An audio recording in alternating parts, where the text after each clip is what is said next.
nature enthusiasts. Did you know that birds are dinosaurs? Actually living, breathing dinosaurs. It's true.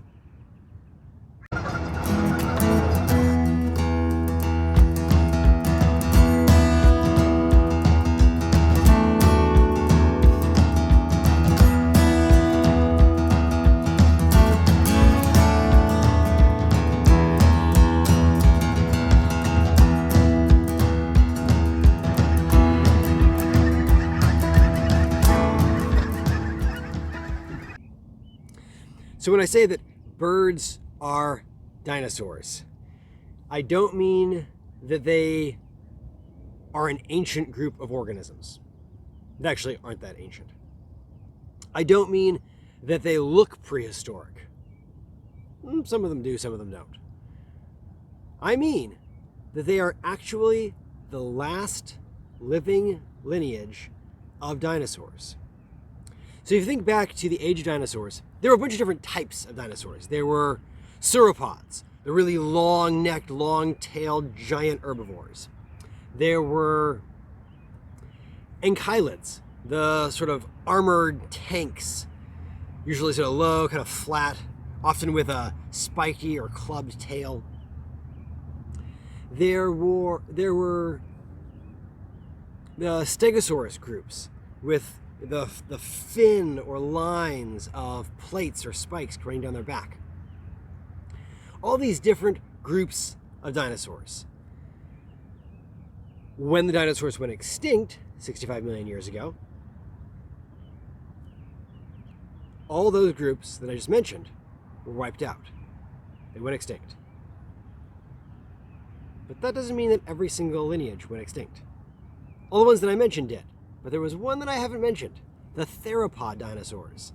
These are the groups of dinosaurs that walked on two legs, that were carnivorous predators.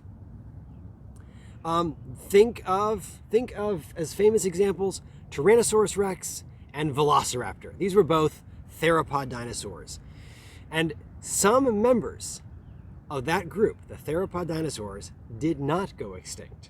Probably on the small side, maybe semi-arboreal, meaning they kind of lived in the trees sometimes, but definitely smaller. And were those members of that group were able to survive the asteroid impact that wiped out all the other dinosaurs, and they carried forward.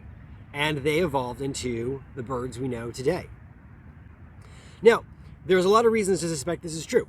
There is quite a few lines of evidence that back up the similarities between theropod dinosaurs and birds.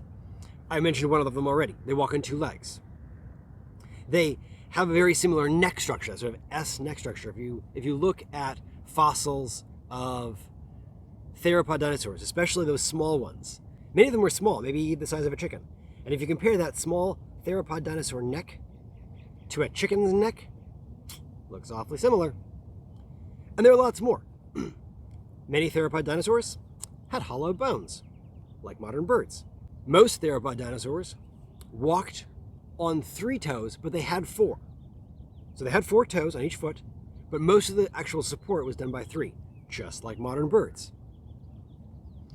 Their clavicles, so their collarbones, were fused in the middle to form a wishbone, just like modern birds. And possibly most spectacularly, many theropod dinosaurs, and as more and more fossils are being discovered and analyzed, maybe even most theropod dinosaurs had feathers, just like birds. And people have done some amazing research figuring out even the kinds of pigments that were in those theropod dinosaur feathers that have been fossilized and those fossils have been discovered.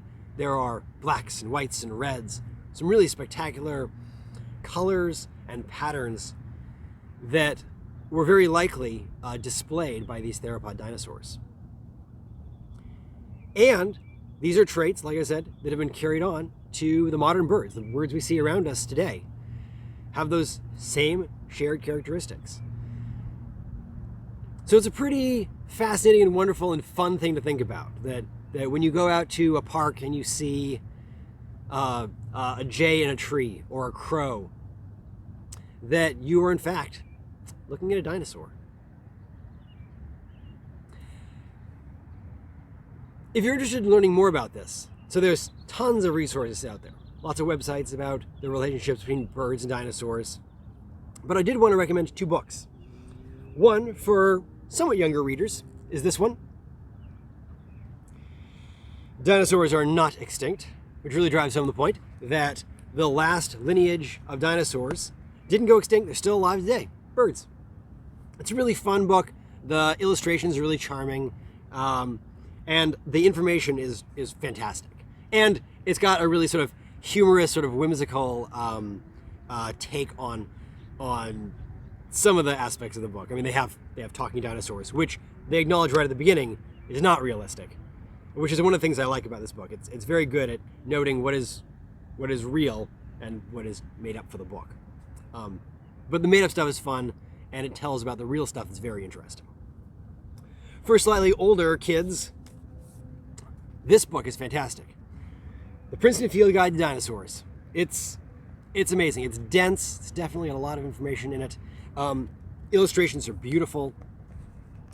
And a lot of really amazing information on dinosaurs, and sort of a wonderful breadth of examples of just how much we've been able to learn about these creatures, even though they died millions and millions and millions of years ago.